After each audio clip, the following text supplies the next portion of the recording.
నమస్కారం ఘంటారావానికి స్వాగతం. ముందుగా ప్రధానాంశాలు. బర్డ్ ఫ్లూ దృష్ట్యా అధికారులు అప్రమత్తమవ్వాలన్న అచ్చెన్న. క్షేత్రస్థాయిలో పశు వైద్యులు అందుబాటులో ఉండాలని ఆదేశం.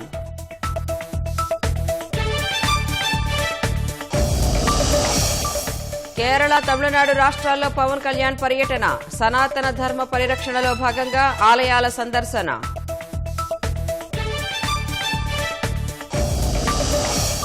కర్నూలు సర్వజన ఆసుపత్రిలో రోగుల కష్టాలు. వైద్య పరీక్షలు, మందులు బయటకు రాస్తున్నారని ఆరోపణ.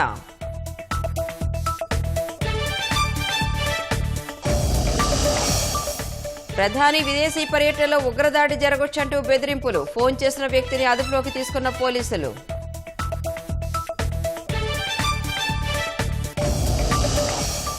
గాజాని పునర్నిర్మించాలంటే కొనుగోలు చేయాల్సిన అవసరం లేదు. స్వాధీనం చేసుకుని పునరుద్ధరిస్తామని ట్రంప్ వెల్లడి.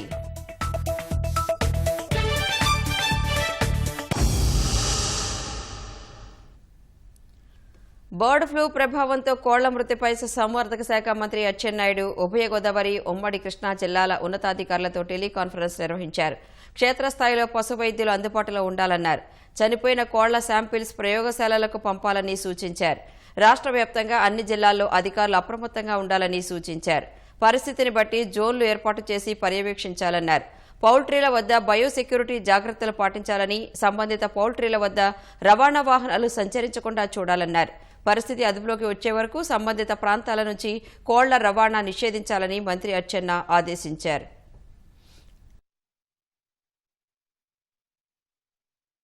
ఉప ముఖ్యమంత్రి పవన్ కళ్యాణ్ కేరళలోని కొచ్చి సమీపంలో ఉన్న శ్రీ అగస్త్య మహర్షి ఆలయాన్ని దర్శించుకుని ప్రత్యేక పూజలు చేశారు.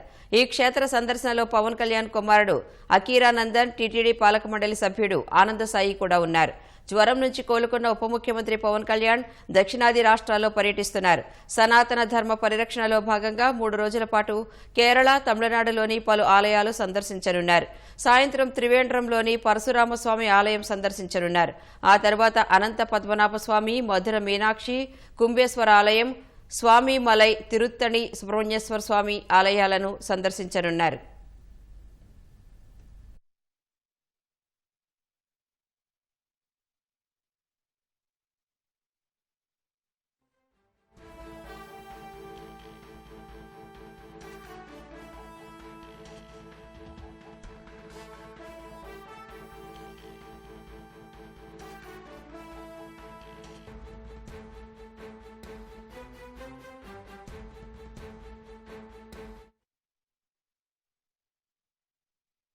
కళాకారుల పింఛన్ 4,000 నుంచి 6,000 రూపాయలకు పెంచాలని నెల్లూరు జిల్లా కళాకారులు వేడుకుంటున్నారు. తోలుబొమ్మలాట, కోలాటం, భజన బృందాలు, డప్పు బృందాలు, వీధి భాగోతం, పౌరాణిక నాటకరంగ కళాకారులు ఇటీవలే కలెక్టర్ను కలిసి వినతి పత్రం అందించారు. జానపద కళలు నానాటికి ఆదరణ కోల్పోతున్న వేళ కుటుంబం గడవడమే కష్టంగా మారిందని వాపోయారు.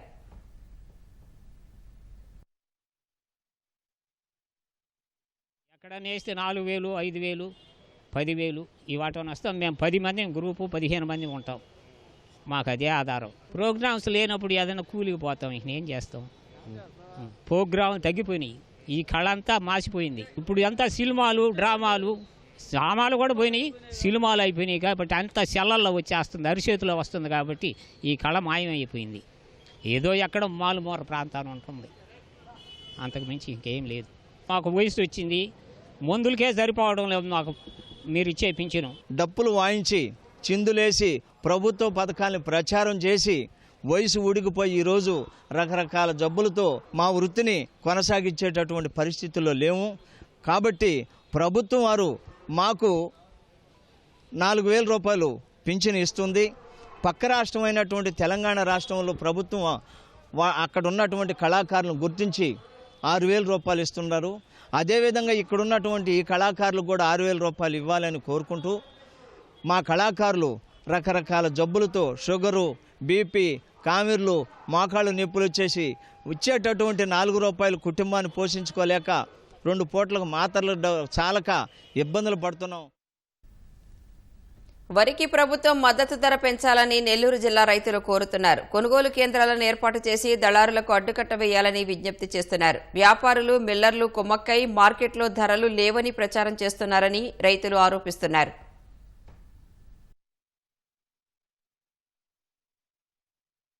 8,750కి ఏ గ్రేడ్ రకాలు కొనాలా. దాదాపుగా జిల్లాలో మొత్తం కూడా ఏ గ్రేడ్ రకాలే పంట పండించారు. తేమ శాతం 22 ఉండా కూడా ఆ రేషియోలో తగ్గించి రైతుకి డబ్బులు ఇచ్చి ఆ విధంగా తీసుకునే వెసులుబాటు చేయాలి. ఎందుకంటే మన జిల్లాలో ఆరబెట్టుకునే వ్యవహారం చాలా తక్కువ. ఇప్పటికే 16,000, 17,000 అనే కాడ ఉంది. రాబోయే రోజులు ఎంత కొంటారో కూడా అర్థం కాని పరిస్థితుంది. అందువల్ల ప్రభుత్వం అన్ని దగ్గర కొనుగోలు సెంటర్లు ఓపెన్ చేసి ఆ మద్దతు ధరకు తక్కువ లేకుండా కొనేటట్టుగా చూడాలి. ఈ కొనుగోలు సెంటర్ల దగ్గర లారీలు పెడితే వాళ్ళు మిల్లర్స్ తీసుకుపోయిన లారీలు 4 రోజులు 5 రోజులు అక్కడ పెట్టినందువలన ఆ కొనుగోలు సెంటర్కి లారీలు పెట్టే వాళ్ళు కూడా లేకుండా పోతుండ్రు. అనేక రకాలుగా నిమ్మ శాతం చాలా తక్కువ ఉన్నా కూడా అవసరానికి సరిపోయినంత కూడా ఎక్కువ చూపించి తరుగు కింద చాలా ఎక్కువ తీసుకుంటున్నారు. 19,750 రూపాయలు అనేది చాలా తక్కువ. కూలీలు పెరిగిపోయినాయి, ఫర్టిలైజర్స్ పెరిగిపోయినాయి, పెస్టిసైడ్స్ పెరిగిపోయినాయి, ప్రతి ఒక్కటి పెరిగిపోయి ఉన్నాయి. ఇప్పుడు మరి ఈ మధ్యకాలంలో అక్కడక్కడ హార్వెస్టింగ్ జరుగుతుంటే 15,000 అడుగుతున్నారు, 16,000 అడుగుతున్నారు అనేటువంటి ఒక దుష్ప్రచారం రైస్ మిల్లర్స్ తీసుకొస్తున్నారు. అట్ ది సేమ్ టైమ్ దళారుల వ్యవస్థ కూడా అది కంటిన్యూ చేస్తూ ఉంది. ఇది మరీ దారుణమైన విషయం. ఇది అసలు ఎక్స్పోర్ట్ ఎందుకు ఆపాల్సి వస్తుందో అర్థం కావట్లేదు. ఎక్కడైతే బయట స్టేట్ల నుంచి మన దగ్గరికి లారీలతో ఎవరైతే మేము కొనుక్కొని వెళ్తామని వచ్చే వాళ్ళకి ఫ్రీ మార్కెట్ చేసినట్లయితే తరిగి కొంటారు. కాబట్టి ఇక్కడ ఉండేటువంటి రైతులు కూడా బాగుపడే పరిస్థితులు. ఉమ్మడి కృష్ణా గుంటూరు జిల్లాల ఎమ్మెల్సీ ఎన్నికల్లో పట్టభద్రుల మనసు గెలిచేందుకు కూటమి అభ్యర్థి ఆలపాటి రాజేంద్ర ప్రసాద్ విస్తృతంగా ప్రజల్లోకి వెళుతున్నారు. విజయవాడ తూర్పు ఎమ్మెల్యే కుమారుడు గద్దె క్రాంతి కుమార్తో కలిసి ప్రచారం చేశారు. B R Siddhartha college grounds, Patamata indoor స్టేడియంలో ఉదయపు నడకకు, వ్యాయామానికి వచ్చిన వారి ఓట్లు అభ్యర్థించారు. తనకు మొదటి ప్రాధాన్యత ఓటు వేసి కూటమి ప్రభుత్వాన్ని ఆశీర్వదించాలని ఆలపాటి కోరారు. ఎక్కడికి వెళ్ళినా కూడా అపూర్వమైనటువంటి ఆత్మీయతతో కూడినటువంటి ఆదరణ, మంచి ప్రభుత్వానికి ప్రగతికి ఓటేస్తామని చెప్పి వ్యక్తులు కాదు ఇక్కడ ముఖ్యం. ఈ రోజున ఒక మంచి ప్రభుత్వాన్ని, మేము గెలిపించుకున్న ప్రభుత్వాన్ని మళ్ళీ గెలిపించుకుంటామని చెప్పి ఈరోజు చెప్పే అంశం. ప్రధాని మోదీ ప్రయాణిస్తున్న విమానానికి ఉగ్ర బెదిరింపులు కలకలం రేపాయి. మోదీ విమానాన్ని లక్ష్యంగా చేసుకుని ఉగ్రదాడి జరగొచ్చని ఫిబ్రవరి 11న ముంబై పోలీస్ కంట్రోల్ రూమ్కు ఒకరు ఫోన్ చేసినట్లు పోలీసులు తెలిపారు. విదేశీ పర్యటనలో ఉన్న మోదీ విమానంపై ఉగ్రవాదులు దాడి జరగొచ్చని ఫోన్ చేసిన వ్యక్తి చెప్పినట్లు వెల్లడించారు. ఈ అంశాన్ని తీవ్రంగా పరిగణించిన పోలీసులు దర్యాప్తు చేపట్టి ఫోన్ చేసిన వ్యక్తిని అదుపులోకి తీసుకున్నారు. అతడి మానసిక పరిస్థితి సరిగా లేదని ప్రాథమికంగా తెలుస్తోందని వెల్లడించారు. ఈ అంశంపై మరింత లోతుగా దర్యాప్తు కొనసాగిస్తున్నట్లు పోలీసులు చెప్పారు. ఫ్రాన్స్ రాజధాని ప్యారిస్లో జరిగిన ఏఐ కార్యాచరణ సదస్సు అనంతరం ప్రధాని మోదీ అమెరికా ఉపాధ్యక్షుడు జేడీ వాన్స్తో సమావేశమయ్యారు. ఈ భేటీలో అమెరికా సెకండ్ లేడీ వాన్స్ సతీమణి ఉషా కూడా పాల్గొన్నారు. అమెరికా ఉపాధ్యక్షుడు జేడీ వాన్స్, ఆయన కుటుంబంతో అద్భుతమైన సమావేశం జరిగిందని ప్రధాని మోదీ సామాజిక మాధ్యమం ఎక్స్లో పోస్ట్ చేశారు. అనేక అంశాలపై వాన్స్తో తన అభిప్రాయాలు పంచుకున్నానని తెలిపారు. జేడీ వాన్స్, ఉషా దంపతుల కుమారుడు వివేక్ పుట్టినరోజు వేడుకల్లో కూడా పాల్గొన్నానని మోదీ వెల్లడించారు. జేడీ వాన్స్ కుటుంబంతో దిగిన ఫోటోను పంచుకున్నారు. తల్లిదండ్రులు, గురువులతో మాట్లాడి పరీక్షల ఒత్తిడిని జయించాలని ప్రముఖ నటి దీపికా పదుకొనే విద్యార్థులకు సూచించారు. ప్రధాని మోదీ ప్రారంభించిన పరీక్షా పే చర్చ కార్యక్రమం 2వ విడతలో భాగంగా విద్యార్థులకు ఆమె విలువైన సలహాలు ఇచ్చారు. ఒత్తిడి జీవితంలో భాగమేనన్న దీపిక పరీక్షలు, ఫలితాల విషయంలో సహనంగా ఉండాలని స్పష్టం చేశారు. బాగా నిద్రపోవాలని, నీళ్లు బాగా తాగాలని, వ్యాయామం, మెడిటేషన్ చేయాలని విద్యార్థులకు సూచించారు. తనను తాను అల్లరిపిల్లగా చెప్పుకున్న దీపికా పదుకొనే పాఠశాల రోజుల్లో చదువు కంటే ఇతర వ్యాపకాలపై ఆసక్తి ఎక్కువగా ఉండేదని వివరించారు. ఫ్యాషన్, డాన్స్, క్రీడల్లో ఎక్కువగా పాల్గొన్నట్లు ఆమె చెప్పారు. అదృష్టవశాత్తు ఎక్కువ మార్కుల కోసం తన తల్లిదండ్రులు ఒత్తిడి చేయలేదని దీపిక వివరించారు. తల్లిదండ్రులందరూ తమ పిల్లల్లోని ప్రతిభను గుర్తించాలని ఆమె సూచించారు. that you can control, जैसे am I prepared or not, वो मेरे कंट्रोल में है. Feeling stressed the night before, talk to your parents about it. या अपने टीचर से बात करो. Identifying the cause of your stress and expressing it with somebody who you trust. That could be one of the ways of dealing with stress. क्या मैं meditation या थोड़ा सा एक्सरसाइज कर रही हूँ, वो मेरे कंट्रोल में है. బర్డ్ ఫ్లూ నేపథ్యంలో అంబేద్కర్ కోనసీమ జిల్లా ముమ్మిడివరంలో చికెన్ అమ్మకాలను నిలిపివేశారు. ముమ్మిడివరం నగర పంచాయతీ కమిషనర్ ఆధ్వర్యంలో అధికారులు ఆకస్మిక తనిఖీలు నిర్వహించారు. చికెన్ సెంటర్లలో విక్రయించేందుకు వేలాడదీసిన కోళ్లను స్వాధీనం చేసుకున్నారు. ఒక షాప్లో ఫ్రిడ్జ్లో నిల్వ చేసిన కుళ్లిన చికెన్ను స్వాధీనం చేసుకుని డంపింగ్ యార్డులో పూర్తి చేయించారు. ఆ షాపు యజమానికి 25,000 రూపాయలు జరిమానా విధిస్తామని కమిషనర్ తెలిపారు. కొన్ని రోజుల పాటు ప్రజలు కోడి మాంసం, గుడ్లు తినకుండా ఉండాలని విజ్ఞప్తి చేస్తున్నారు. జిల్లా కలెక్టర్ ఆదేశాలతో ప్రభుత్వ పాఠశాలలు, అంగన్వాడీ కేంద్రాలకు వారం రోజుల పాటు కోడిగుడ్ల సరఫరాను నిలిపివేసినట్లు తెలిపారు. ఓ అభ్యర్థి 15 ఏళ్ల న్యాయ పోరాటం ఎట్టకేలకు ఫలించింది. ప్రకాశం జిల్లా కంభం మండలం లక్ష్మీకోటకు చెందిన కె సురేష్ కుమార్ను అటవీ సహాయ కన్జర్వేటర్ పోస్టులో నియమించాలని ప్రభుత్వం ఏపీపీఎస్సీని హైకోర్టు ఆదేశించింది. మిగిలిన అభ్యర్థుల కంటే మార్కుల విషయంలో ప్రతిభావంతుడైన పిటిషనర్కు నష్టం జరిగిందని ప్రభుత్వానికి, ఏపీపీఎస్సీకి చెరో 1,00,000 ఖర్చులు విధించింది. ఆ 2 లక్షలను రిజిస్ట్రార్ జనరల్ వద్ద జమ చేయాలని, అందులో 50% సొమ్మును పిటిషనర్కు, మిగిలిన 50% ఏపీ హైకోర్టు లీగల్ సర్వీస్ కమిటీకి చెల్లించాలని ఆదేశించింది. నెల రోజుల్లో ప్రక్రియ పూర్తి చేయాలని స్పష్టం చేసింది. కె సురేష్ కుమార్ను బీసీ డి కేటగిరీ కింద అసిస్టెంట్ కన్జర్వేటర్ ఆఫ్ ఫారెస్ట్ పోస్టులో నియమించాలని ధర్మాసనం తేల్చి చెప్పింది. 2007 డిసెంబర్లో ఇచ్చిన నోటిఫికేషన్ ప్రకారం నియమితులైన వారితో సమానంగా పిటిషనర్కు సీనియారిటీ ప్రయోజనాలు కల్పించాలని స్పష్టం చేసింది. 2007లో అసిస్టెంట్ కన్జర్వేటర్ ఆఫ్ ఫారెస్ట్ పోస్టుల భర్తీకి ఏపీపీఎస్సీ నోటిఫికేషన్ ఇచ్చింది. అందులో 6 ఓసీ జనరల్, 4 ఓసీ మహిళలకు రిజర్వ్ చేశారు. లక్ష్మీకోటకు చెందిన సురేష్ కుమార్ ఈ పరీక్ష రాశారు. తనను పక్కన పెట్టి తక్కువ మెరిట్ ఉన్న మహిళా అభ్యర్థులతో పోస్టులను భర్తీ చేయడాన్ని సవాలు చేస్తూ ఆయన ఏపీఏటీని ఆశ్రయించారు. ఈ వ్యవహారం అంతిమంగా హైకోర్టుకు చేరి తాజాగా తీర్పు వెలువడింది. ఏపీఏటీ ఇచ్చిన ఉత్తర్వులు సవాలు చేస్తూ రాష్ట్ర ప్రభుత్వం ఏపీపీఎస్సీ దాఖలు చేసిన పిటిషన్లను కొట్టివేసింది. సీసీ కెమెరాలు, డ్రోన్ వినియోగించి కర్నూలు జిల్లాలో నేర నియంత్రణకు చర్యలు తీసుకుంటామని నూతన ఎస్పీ విశ్రాంత్ పాటిల్ తెలిపారు. ఇటీవలే ఆయన జిల్లా ఎస్పీగా బాధ్యతలు స్వీకరించారు. జిల్లాలో సుమారు 1,500 కెమెరాలు ఏర్పాటు చేయాలని, ప్రతి పీఎస్లో ఒక డ్రోన్ కెమెరా ఉండేలా చూస్తామన్నారు. అమ్మాయిలు, మహిళలకు రక్షణ కల్పించేందుకు మహిళా రక్షక్ టీంలను సిద్ధం చేస్తున్నట్లు పేర్కొన్నారు. అక్రమ మద్యం, రేషన్ బియ్యం, ఇసుక రవాణా అక్రమాలకు అడ్డుకట్ట వేస్తామన్నారు. ప్రజల సహకారంతో జిల్లాలో నేరాలను తగ్గిస్తామంటున్న ఎస్పీ విక్రాంత్ పాటిల్తో మా ప్రతినిధి శ్యామ్ ముఖాముఖి. కర్నూలు జిల్లా నూతన ఎస్పీగా విక్రాంత్ పాటిల్ గారు ఈ మధ్యనే బాధ్యతలు స్వీకరించారు. జిల్లాలో ఎలాంటి సమస్యలు గుర్తించారు, వాటిని ఏ విధంగా పరిష్కరిస్తారు అనే విషయాలు ఆయన అడిగి తెలుసుకున్నాం. సార్ నమస్తే. కొన్ని పోలీస్ స్టేషన్లు మీరు తిరుగుతున్నారు, జిల్లా అంతా మీరు తిరుగుతున్నారు. ఎట్లా అనిపిస్తుంది? కర్నూలు జిల్లాలో ఎలాంటి సమస్యలు మీ దృష్టికి వచ్చాయి?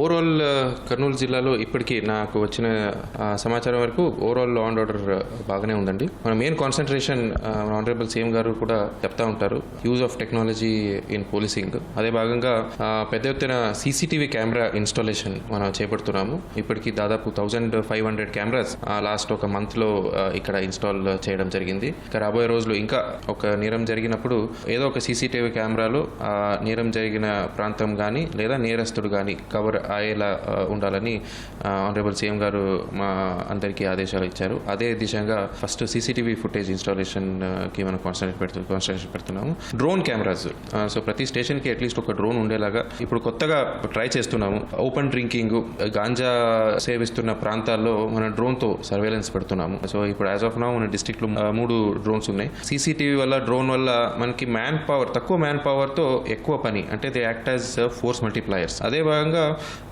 కొన్ని స్కూల్లో ఈవ్ టీజింగ్, అంటే మార్నింగ్ టైము, ఈవినింగ్ టైము స్కూల్కి వెళ్తున్నప్పుడు గర్ల్ స్టూడెంట్స్ని ఇబ్బంది పెడుతున్నారని కంప్లైంట్స్ నా దృష్టికి వచ్చింది. సో మహిళా రక్షక్ టీమ్స్ని కొత్తగా ఇంట్రొడ్యూస్ చేయబోతున్నాము. దాంతోపాటు అక్కడ ఇమీడియట్ యాక్షన్ ఏదైనా ఉంటే వాళ్ళే యాక్షన్ కూడా తీసుకుంటారు. సో గర్ల్ సేఫ్టీ గురించి కూడా ఇప్పుడు కొత్తగా we will start awareness programmes.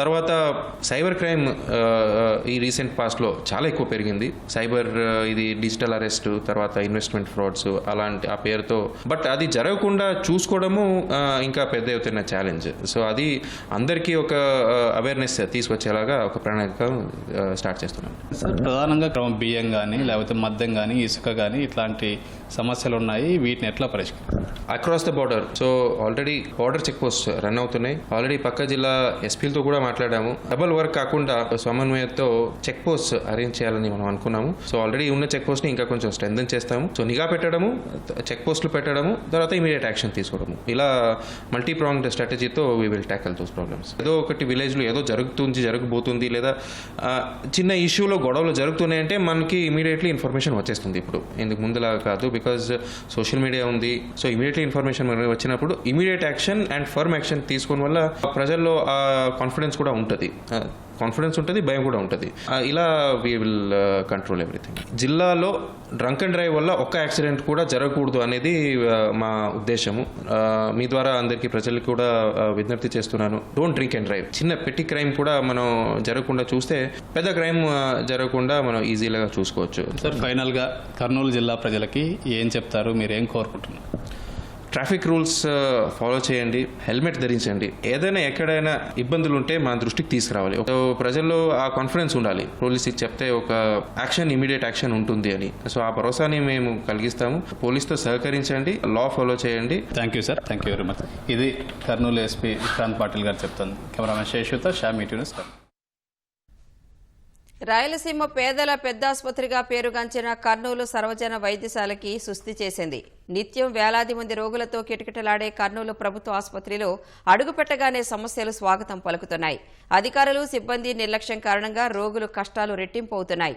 కనీసం తాగడానికి నీరు కూడా లేదు. మరుగుదొడ్లకు వెళ్లాలంటే ముక్కులు మూసుకోవలసిందే. వైద్య పరీక్షలు, మందులు అన్నీ బయట కొనుక్కోవలసిందేనని ప్రజలు ఆగ్రహం వ్యక్తం చేస్తున్నారు. కర్నూలు సర్వజన ఆసుపత్రికి సీమ ప్రజలే కాకుండా సరిహద్దులోని తెలంగాణ నుంచి కూడా పెద్ద ఎత్తున రోగులు వస్తుంటారు. తీవ్రమైన రోగాలు, శస్త్రచికిత్సలు, రోడ్డు ప్రమాద బాధితులు ఎక్కువ మంది ఈ ఆసుపత్రిలో చికిత్స పొందుతారు. 36 విభాగాల్లో వైద్య సేవలు అందిస్తున్నా ఆసుపత్రిలో మాత్రం మౌలిక సదుపాయాలు లేవు. నిత్యం 3000 మంది రోగులు వస్తున్నా సౌకర్యాలు మెరుగుపడడం లేదు. ఓపీ తీసుకోవాలంటేనే గంటల తరబడి ఎండలో క్యూలైన్లో నిల్చోవలసిందే. రోగులు కూర్చోవడానికి కనీసం కుర్చీలు కూడా లేవు.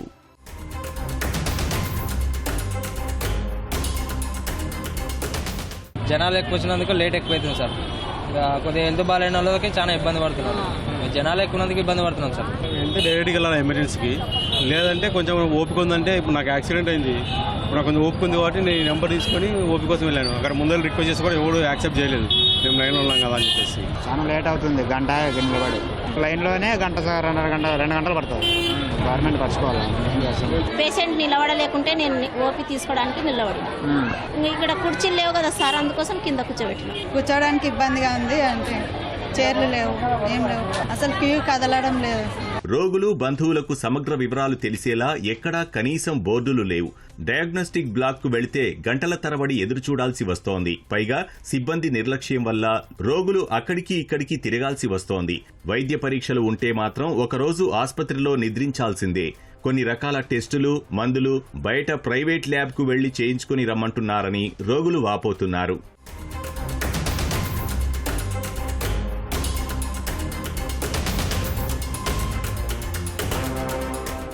స్కానింగ్కి కొత్త బిల్డింగ్కి వెళ్ళమన్నారు. ఇక్కడికి వస్తే వాళ్ళు పేపర్ చూసి వెనకాల ఉంది ఇది ఎస్ఎల్ డయాగ్నోస్టిక్ సెంటర్, వెనక్కి వెళ్ళండి అని వాళ్ళు చెప్పినారు. అక్కడ నుంచి ఇక్కడ పంపించారు, ఆ క్యాజువాలిటీ దగ్గర నుంచి కొత్త బిల్డింగ్కి వెళ్ళమన్నారు. వీడికి వచ్చిన తర్వాత మళ్ళీ మీరు అక్కడికి వెళ్ళండి, ఎస్ఎల్ డయాగ్నోస్టిక్ సెంటర్ వెనకాల ఉంటుంది, అక్కడికి వెళ్ళండి అన్నారు. 5 నెలల నుంచి ఇక్కడికి వస్తాను. ఒకరోజు నిద్ర చేయాల్సి వస్తుంది. ఇక్కడ టెస్టులు టకా నీకపోవడం వల్ల ఒకరోజు నిద్ర చేసి మళ్ళీ తెల్లవారు వెళ్ళబోతాం. టెస్టులు ఉంటే కన్నా 2 రోజులు పడుతుంది. మెడిసిన్ వరకు కొన్ని లేనోటి బయట తెచ్చుకుంటాను. ఆసుపత్రిలో ఎక్కడా రోగులు కూర్చోవడానికి కనీసం కుర్చీలు లేవు. లిఫ్ట్లు ఉన్నా కేవలం వైద్యులు, నర్సింగ్ సిబ్బంది మాత్రమే వినియోగిస్తున్నారని, గర్భిణులు సైతం 2-3 అంతస్తులు మెట్లపైనే నడుచుకుంటూ వెళ్లాల్సి వస్తోందని బంధువులు ఆందోళన వ్యక్తం చేస్తున్నారు. కనీసం తాగడానికి మంచినీరు లేదు, బాత్రూంలను శుభ్రం చేయడం లేదు. వార్డ్ బాయ్స్, పని మనుషులు డబ్బుల కోసం పీకు తింటున్నారని రోగుల బంధువులు తెలిపారు.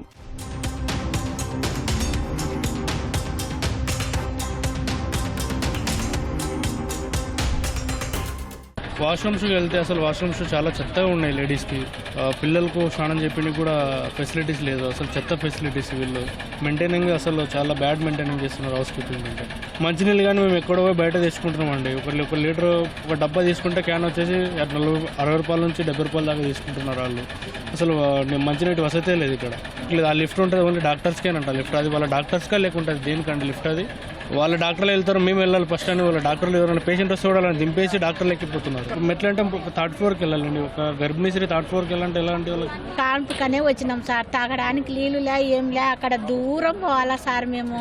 ఇక్కడ పేషెంట్ దగ్గర ఉందమా, ఇక్కడ నీళ్ళకి ఇబ్బంది పడదామా సార్. వాళ్ళు కానిపోయి అక్కడ బాబుని చూడాలా, వామని చూడాలా, అవి తేపరు ఇవి తేపరు అని అట్లా పంపిస్తున్నారు సార్. మేము ఎట్ట తిప్పలవాదం సార్. మాకు నీళ్ళు అన్నైతే దగ్గరలో అవకాశం ఉంటాయి.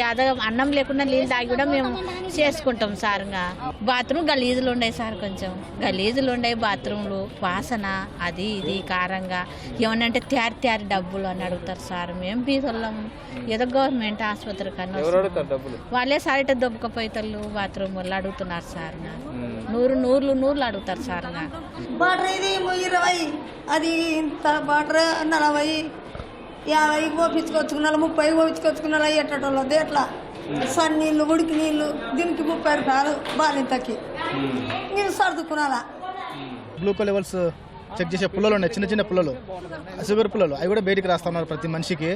ఆ సిఆర్పి, కాల్షియం +2 ఇవన్నీ రిపోర్ట్లు బయటికి రాస్తున్నారు. అవి బయటికి రాస్తే 1000 రూపీస్ అవుతుంది. ఆ ఉషా ల్యాబ్లోకి పంపిస్తూ ఉన్నారు. కొన్ని విజయ డయాగ్నోస్టిక్స్లో కొన్ని పంపిస్తూ ఉన్నారు.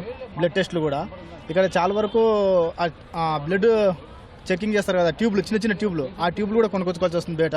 వాళ్ళు ఏదైనా అడిగితే కసిరి చేసుకోవడం, లేదంటే నీ పిల్లలు తీసుకొని బయటకు వెళ్ళిపోండి అంటున్నారు వాళ్ళు. బాగా చిన్న మన పల్లెటూరులో పిహెచ్సిలో దొరికే వసతులు కూడా ఇక్కడ కొన్ని కల్పించడం లేదు. ఇక్కడ లేవు, దొరకడం లేదు. ఇక్కడ ఆసుపత్రి ప్రాంగణంలో ట్రాఫిక్ సమస్య తీవ్రంగా ఉంది.